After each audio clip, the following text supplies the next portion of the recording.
নমস্কার সবাইকে স্বাগত আমার চ্যানেলে। আমি চলে এসেছি তোমাদের সঙ্গে নতুন একটি ভিডিও নিয়ে। তো মুখ্যমন্ত্রীর বড় ঘোষণা, ভূমিহীন কৃষকদের এবারে কি হবে? ভূমিহীন কৃষকদের টাকা পাওয়া কি বন্ধ হয়ে যাবে? বহু কৃষকের নাম বাদ যেতে চলেছে এই ভূমিহীন কৃষকের লিস্ট থেকে। তো তোমার নামও কি বাদ যাবে নাকি থাকবে? তার জন্য কিন্তু অবশ্যই পুরো ভিডিওটা তোমাকে শেষ পর্যন্ত দেখতে হবে। একে একে আমরা সমস্ত বিষয় দেখে নিব। এই ভূমিহীন কৃষক সম্পর্কে তোমাদের কবে টাকা ঢুকবে, কাদের নাম বাদ যাবে, সম্পূর্ণ ডিটেলস দেখে নিব আজকের এই ভিডিওর মাধ্যমে।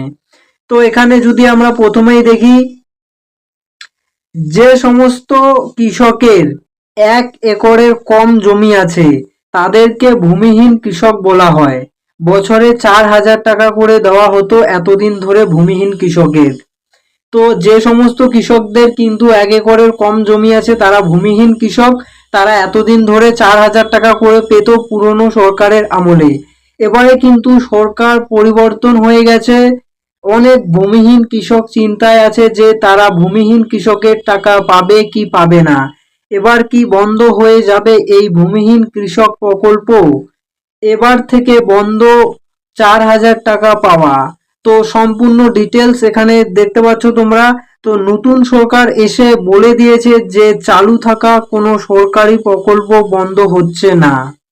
তাই তোমরা নিশ্চিত থাকতে পারো যে ভূমিহীন কৃষক বন্ধু প্রকল্প বন্ধ হচ্ছে না। এই ভূমিহীন কৃষক বন্ধু প্রকল্পে এবার কিন্তু বহু কৃষকের নাম বাদ যাবে। এমন এখন কিন্তু ভেরিফিকেশন চলছে, তোমাদের অফিসিয়ালি ভেরিফিকেশন চলছে, তোমাদের নিজেকে কোনো কিছু করতে হচ্ছে না। সব সরকারের লোক কিন্তু এই ভেরিফিকেশনটা করছে। তো কৃষক বন্ধু সেই সাথে এই ভূমিহীন কৃষকের দুটোরই ভেরিফিকেশন এখন চলছে। এখানে যতগুলো ভুয়ো আবেদন পড়েছে, যে সমস্ত কৃষকেরা ভূমিহীন মানে কৃষকের টাকা পাওয়ার যোগ্য নয়, তারপরেও তারা আবেদন করেছে এবং সেই সাথে তারা আরো অন্যান্য 2-3টে প্রকল্পের সাথে মানে টাকা একসাথে নিচ্ছে, সেই সমস্ত কৃষকদের ভেরিফাই করে কিন্তু তাদের নাম বাদ দেওয়ার প্রক্রিয়া এখন চলছে। বিশেষ করে এই ভূমিহীন কৃষক বন্ধু প্রকল্পে প্রচুর ভুয়ো আবেদন কিন্তু করা হয়েছে। তার জন্য কিন্তু ভালো করে ভেরিফাই হচ্ছে। এই ভেরিফিকেশন ভালো করে করে তারপরে কিন্তু তোমাদের টাকা দিবে। এবারে অনেকেই কিন্তু দুটো করে প্রকল্প এই যে একসাথে নিচ্ছে, তার জন্য এই ভেরিফিকেশনটা ভালো করে করা হচ্ছে। যাদের সবকিছু ঠিকঠাক আছে, যাদের সব ডকুমেন্ট ঠিকঠাক আছে, তোমাদের চিন্তার কোনো কারণ নেই। তোমাদের টাকা কিন্তু তোমরা পেয়ে যাবে, তোমাদের নাম বাতিল হবে না। কিন্তু যাদের সব ডকুমেন্ট ঠিকঠাক নেই তারা কিন্তু মানে একটু চাপ আছে তাদের, যাদের অনেকের মানে মানে যারা ফলস ডকুমেন্টস দিয়ে আবেদন করেছে সেই সমস্ত কৃষকের নাম কিন্তু এবারে বাদ যাবে এই ভূমিহীন কৃষক বন্ধু প্রকল্প থেকে। মানে প্রচুর আবেদন কিন্তু বাতিল হয়ে যাবে। তো যাদের নাম ভোটার লিস্ট থেকে ডিলিট হয়ে গেছে তাদেরকে কিন্তু এই ভূমিহীন কৃষক প্রকল্প থেকে বাদ দেওয়া হবে। অর্থাৎ এবারে যে এসআইআর হয়েছিল সেই এসআইআর এ যাদের নাম ভোটার লিস্ট থেকে ডিলিট হয়ে গেছে, তারা যদি ট্রাইব্যুনালেও অ্যাপিল করেনি, সেই সমস্ত কৃষকের নাম কিন্তু এবারে বাদ চলে যাবে। কারণ ভূমিহীন কৃষক মানে তোমার এখানে জমি নেই, যাদের জমি নেই তারাই কিন্তু এখানে এতদিন ধরে টাকা পেত। তো অনেক যারা এবারে দেখেছো তোমরা, অনেক লোক কিন্তু বাংলাদেশে চলে যাচ্ছে আর কি। অনেক বাংলাদেশি লোক আছে যারা ভোটার কার্ড আধার কার্ড সবকিছু বানিয়ে নিয়ে এতদিন ধরে পশ্চিমবঙ্গের যতগুলো প্রকল্প হচ্ছিল সেই সব প্রকল্পের সুবিধা কিন্তু নিয়ে এসেছে।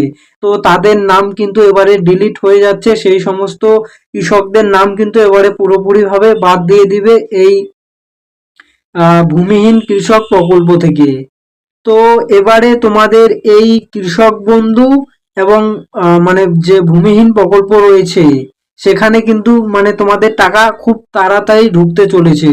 তো তোমাদের টাকা কিন্তু মানে আর অল্প কিছুদিন বাকি আছে। আর মানে ভেরিফিকেশনের কাজ অনেক দিন থেকেই শুরু হয়ে গেছে, আর কিছুদিন মানে 2-1 দিন পরেই কিন্তু তোমাদের অ্যাকাউন্টে টাকা ঢুকে যাবে। আর এই যে টাকাটা ঢুকবে এটি তোমাদের যে কৃষক বন্ধু প্রকল্প এবং ভূমিহীন কৃষক প্রকল্প দুটোরই টাকা কিন্তু একসাথেই ঢুকবে।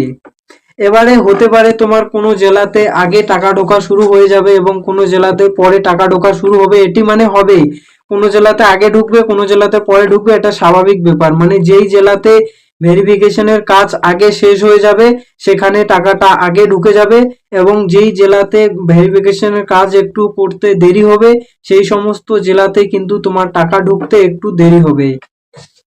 এবারে টাকা পাওয়ার আগে তোমাদের কিছু গুরুত্বপূর্ণ কাজ কিন্তু করতে হবে। কি গুরুত্বপূর্ণ কাজ করতে হবে?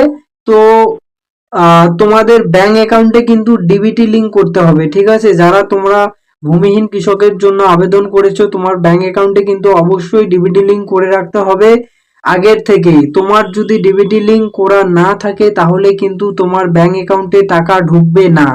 তার জন্য কিন্তু অবশ্যই তোমাকে ডিবিটি লিংক করে রাখতে হবে। এই ডিবিটি লিংক যদি নিজে করতে না পারো, যে কোনো ক্যাফেতে গেলে কিন্তু তোমার ডিবিটি লিংক করিয়ে দেবে। সেখানে কিন্তু অবশ্যই তোমার ডিবিটি লিংক করিয়ে নেবে। আগে চেক করে নিবে যদি তোমার 2-3টে অ্যাকাউন্ট থাকে তোমার কোন অ্যাকাউন্টে ডিবিটি লিংক আছে, সেই অ্যাকাউন্টে কিন্তু তোমার যে কৃষক বন্ধু প্রকল্পের জন্য তুমি যেই ব্যাংক অ্যাকাউন্ট দিয়েছো সেই অ্যাকাউন্টেই কিন্তু ডিবিটি লিংক করে নিবে। আর ডিবিটি লিংক যদি ট্রান্সফার না হয় তাহলে আগে তুমি ব্যাংকে কেওয়াইসি করিয়ে নেবে। কেওয়াইসি করিয়ে নেওয়ার পরে তারপরে কিন্তু ডিবিটি লিংক করে নেবে, ঠিক আছে? যদি ডিবিটি লিংক না করা থাকে তাহলে কিন্তু তোমার টাকা পেতে সমস্যা হবে, তোমার অ্যাকাউন্টে টাকা ঢুকবে না। এই ভূমিহীন কৃষকের আবেদন করার সময় যেই অ্যাকাউন্টটা দিয়েছো বললাম আমি তোমাদের, সেই অ্যাকাউন্টটাতে কিন্তু তোমাদের ডিবিটি লিংক করে নিতে হবে। আর এখন যে টাকা পাঠাচ্ছে, ঠিক আছে, দেখছে যে তোমার অ্যাকাউন্টে ডিবিটি লিংক আছে কি নেই। তোমার অ্যাকাউন্টে যদি ডিবিটি লিংক না থাকে তাহলে কিন্তু ওরা টাকা পাঠাচ্ছে না। সেই জন্য কিন্তু অবশ্যই তোমাকে ডিবিটি লিংক করে নিতে হবে। এটি না করলে কিন্তু তোমার ব্যাংকে মানে টাকা ঢুকবে না। এখনো তোমার কাছে যথেষ্ট সময় আছে, এখনো টাকা ঢোকা শুরু হয়নি, ঠিক আছে? তুমি যদি এখনই ডিবিটি লিংক করিয়ে নাও তাহলে তোমার কোনো সমস্যা হবে না। তোমার মানে টাকা ঢোকা শুরু হয়ে গেলে তোমার টাকা ঢুকে যাবে।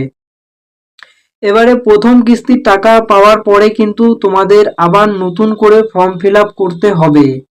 তোমাদের একটা নির্দিষ্ট সময় দিবে, ঠিক আছে? 90 দিনের মতো সময় দিতে পারে প্রথম কিস্তির টাকা পাওয়ার পর। সেই 90 দিনের মধ্যে কিন্তু তোমাদের আবার নতুন করে আবেদন করতে হবে। এবারে নতুন করে যে আবেদন করবে সেখানে কোন ডকুমেন্টগুলো তোমার ম্যান্ডেটরি লাগতে পারে, তো এখানে তোমার এই যে দেখতে পাচ্ছ ভোটার কার্ড তোমার একদম মাস্ট থাকতেই হবে। ভোটার কার্ড ছাড়া তুমি আবেদন করতে পারবে না। দেন তারপরে কি ডকুমেন্ট থাকতে হবে?